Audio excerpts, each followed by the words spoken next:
नमस्ते मित्रों। आज हम अष्टावक्र गीता के अध्याय 2 के श्लोक 5 की सरल और गहरी व्याख्या समझते हैं।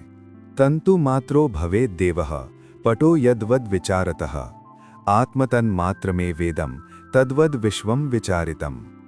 जैसे गहराई से विचार करने पर यह समझ में आता है कि कपड़ा वास्तव में केवल धागों से बना है, उसी प्रकार गहन आत्मविचार करने पर यह पूरा विश्व केवल आत्मा ही दिखाई देता है।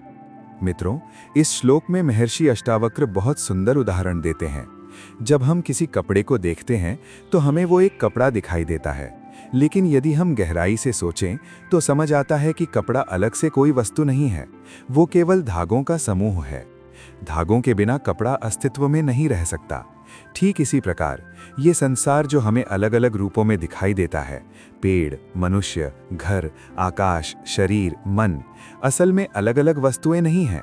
गहराई से विचार करने पर ज्ञानी को समझ आता है कि ये पूरा जगत केवल एक ही तत्व, आत्मा का विस्तार मात्र है।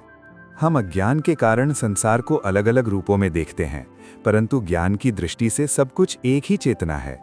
जैसे धागों को समझ लेने पर कपड़े का रहस्य खुल जाता है, वैसे ही आत्मा को समझ लेने पर पूरे विश्व का रहस्य खुल जाता है। इसीलिए श्लोक हमें सिखाता है, भेद केवल देखने का भ्रम है, वास्तविकता केवल एक है।